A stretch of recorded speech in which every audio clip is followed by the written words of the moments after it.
Talking to Dave Penney ahead of the Nuneaton game instead of Martin Gray today.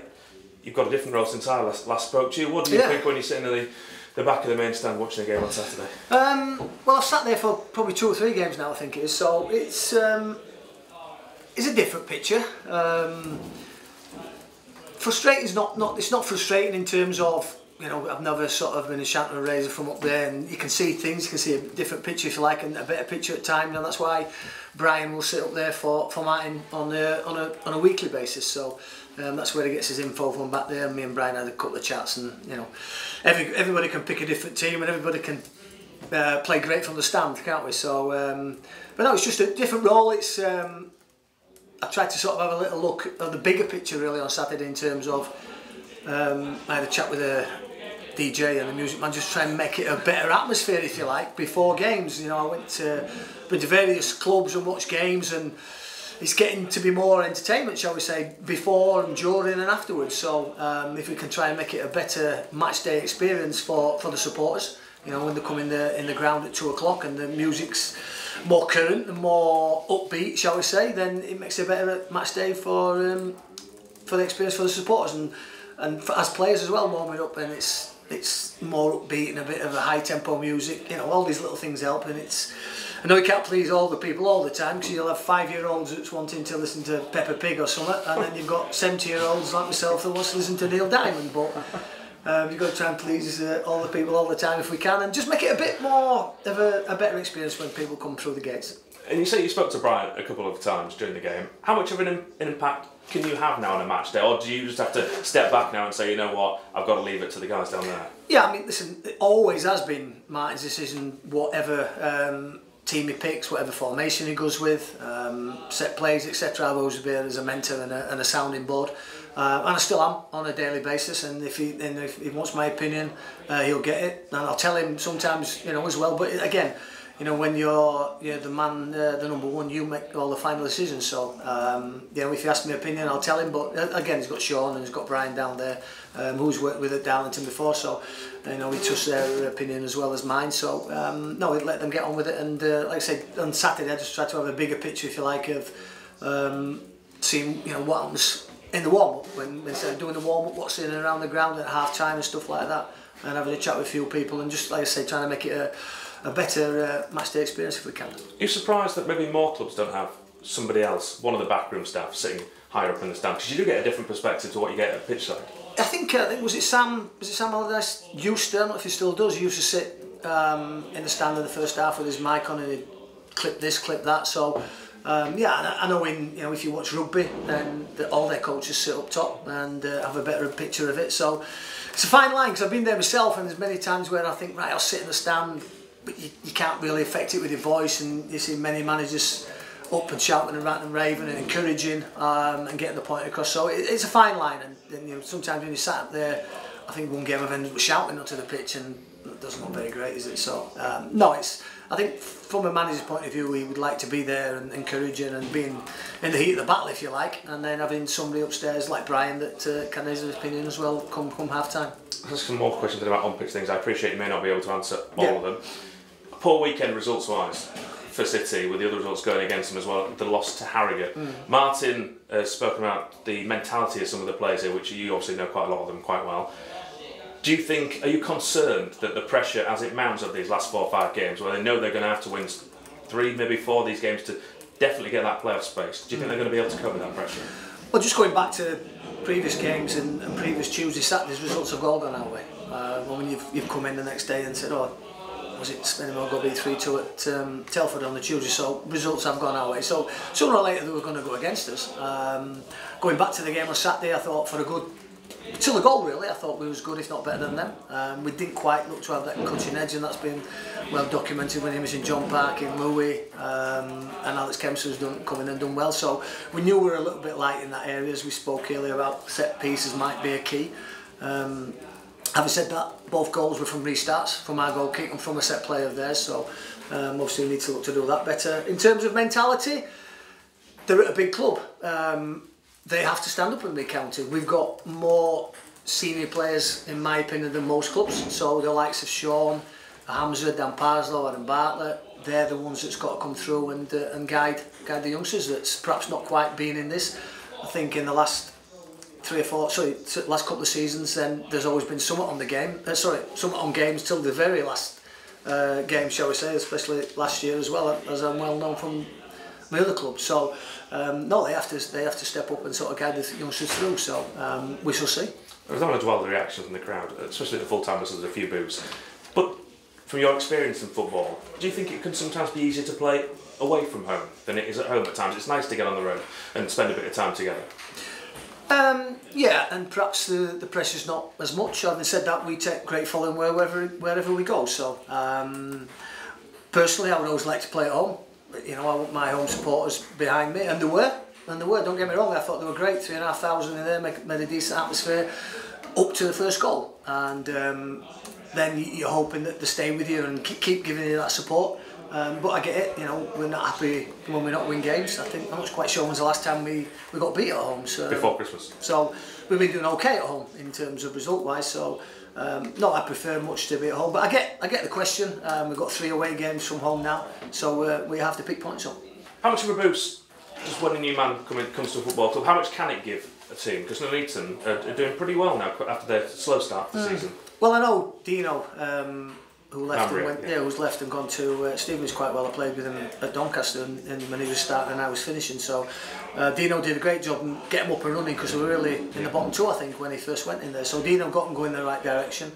I know it's a tough club to manage because he's told me in terms of recruitment, in terms of finances. But you know, they had a good result on Saturday up at Southport. We know we're a decent side and got some decent players. So again, they'll look forward to us coming. There's no easy games for us. Everybody raises the standards, as we've said many times. So, but no, they're doing well and they're mid-table, so they'll be safe. They can come and enjoy the game. There's nothing on the game for them, so they're safe. They're not going to get in the playoffs. They can just go out and relax again. But whatever the situation is for the other teams, it's up to us and what we do. You know, on the training ground, how do you think Martin will set up his team to come up against a side that have got 3 pacey attackers? Does it change depending on what team you're playing? Yeah, in general, have a look. I think you know we've looked at the goals we've conceded in the previous games, and they've either been worldies in terms of Chorley that's flowing off the crossbar, or set plays, or you know, nobody really took us apart since we've been playing 3 or 5 or whatever you want to call it at the back. We've looked a little bit more solid. It's the other end that we've got to really try and take care of and try and work out a system that we can use to score goals. Any ideas whether any of the guys are going to be available? It's a shock to have not been available for Saturday, so then put them in Tuesday. No, none of them will be available for Saturday. Alex Kempster, Louis, and obviously John won't be available for Saturday. We're hoping that Alex will probably join in. You won't be available tomorrow for Saturday as well? No, certainly Louis and John won't be. No, we're hoping that Alex will join in come Thursday, ready for the weekend. But he's not available for this weekend. And you've got to be careful with hamstrings that if Louis or Alex come back too early and tweak it, that's them done for the season. So we have to be very careful with that. Yeah, so the wrong part of the season, I suppose, isn't it, to get these injuries in the same position? It was unbelievable because I think the deadline came on the Thursday, and I believe the players were off on the Thursday, and because we had a free week on the Saturday, it was already called off. And the next day, John came in with a floating summit in his knee and needed an operation, and then probably 2 or 3 days after that, them 2 got injured with a hamstring. So if the window had been open and the loan market would have been in, then the manager could have dipped in and got a couple of players to help us get through this. But you know, it's up to the likes of, well, we've got Flynn and young Connor, who are young boys, and now you know Raoul and James Gray have to come to the party and hopefully chip in with goals. Certainly cause a threat, and maybe from set plays with the size that we've got, that we can score some more goals from set plays. And Connor as well, who's not a natural centre forward, having the games bang, bang, bang, back to back. You don't really get much time on the training ground to try and coach a little bit of what he's supposed to be doing into him. No, and you would think that, you know, Flynn's played up there all season or probably all his career. I mean, Connor's one of those players, probably similar to me, that he's all right in a few positions, and you know, you get moved around to right back, to wing back, to up the front. But what you get from Connor is 100%, and you'll know that. And he beats himself up if he does something wrong, but you get 100% out of him. And in training, he's got goals in him, and obviously he came on and scored the other day, so we've got a boost from that. I don't think he had any real chances.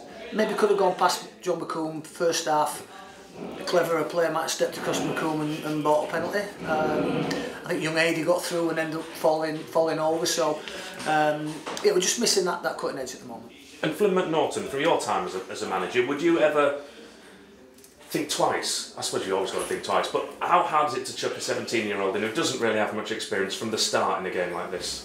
It is, and you saw that Flynn and Connor came in to the Chorley game, I believe it was, and did really well as a pair. And your initial instinct is right, they're going to play the next game, and then when you sit back in a real cold light of day, and that was Flynn's debut, so he's played 20 minutes.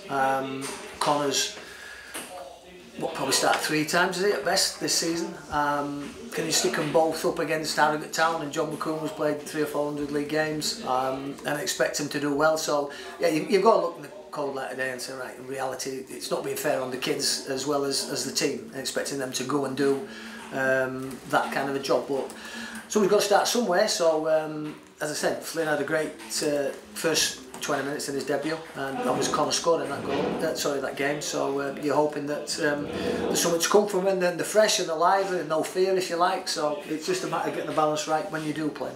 And I'll finish up asking you a question about the manager's position. Obviously his mate's now, one of his close friends in football, Raj Singh, has taken over at Hartlepool. There's lots of rumours, innuendo saying, well, putting 2 and 2 together, surely Martin is going to go and take over at Hartlepool, whether that's in the coming days, at the end of the season. Have you heard any of that? Any truth in that? Yeah, I've heard rumours. I think, obviously, I know Raj, so I might go up there, the manager, who never knows. But obviously Raj was, I think he was assistant or vice chairman when I was up there, so there's always going to be that connection, always Chinese whispers. But you know, certainly Martin's not spoke to me about it, and he's got a full-time job to do here in terms of the next 5 league games and hopefully 3 playoff games. So, as I said, we've not heard anything, and Chinese whispers fly about every club, and this player's going there and this manager's going there. So, until I hear something, or Martin tells me, or Hartlepool come and make an approach, then as far as I'm concerned, there's nothing in it. Brilliant, thank you. All right. Is Big John any nearer, David? He's got to see the specialist on the back end of this month, I think it is, just to get the okay. So at the very best, I believe it'd be the last game of the season. Really? At the very best. Yeah. So, as I said, it couldn't have come at a worse time really. It literally was the day after the window shut that he came in.